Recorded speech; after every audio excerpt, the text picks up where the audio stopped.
নমস্কার। আমি ডাক্তার Shyamal Kumar Gope, gynaecologist and obstetrician, স্ত্রীরোগ বিশেষজ্ঞ। আমি কিছুক্ষণ আগেই বা কদিন আগেই আমি ওই পিসিওএস মানে পলিসিস্টিক ওভেরিয়ান সিনড্রোম কী জিনিস, কেন হয় বলেছি। ফাস্ট ফুড খেলে পরে ওগুলো হয়। টিনেজারদের আজকাল খুব বেশি এগুলো দেখা যাচ্ছে। কাজেই ফাস্ট ফুড, জাঙ্ক ফুড খাবেন না।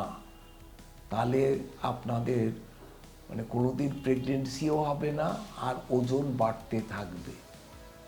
সেই জন্যই বলছি যে এইভাবে থাকুন, জাঙ্ক ফুড খাবেন না, ফাস্ট ফুড খাবেন না। 2 নম্বর, আমি পিআইডি, পেলভিক ইনফ্লামেটরি ডিজিজ নিয়েও বলেছি। সেখানে জানিয়েছি যে কি কারণে হয়, সেই কারণগুলো আপনাদের জানিয়েছি। পুকুরে নেমে স্নান করবেন না। যদি আইইউসিডি সেগুলো অনেক দিন পড়ে থাকেন, অথবা পুকুরে নেমে স্নান করেন, অথবা মাল্টিপল মেল পার্টনার থাকে, তাদের কিন্তু এই জিনিসটা বেশি হয়।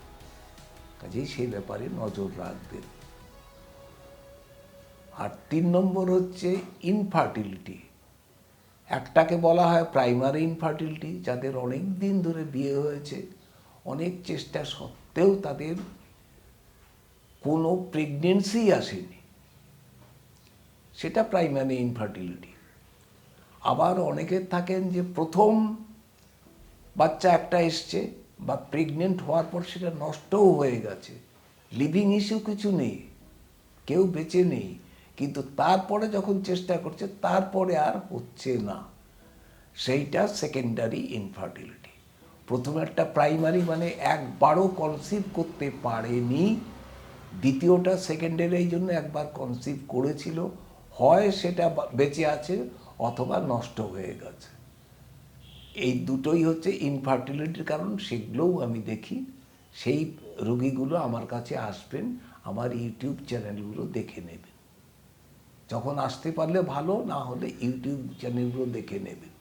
এগুলো অবশ্য আসাই দরকার, তাদের স্বামীকে নিয়ে আসা, কারণ প্রেগনেন্সি ব্যাপারটা বাইল্যাটারাল জিনিস, হাজব্যান্ড প্লাস ওয়াইফ আসলে ভালো। তারপরে আপনারা ঘরে বসেও আমি যেমন প্রেসক্রিপশন দেবো ফলো করবেন, ফলো আপটা যেমন করতে বলবো সেইভাবে আবার আসবেন।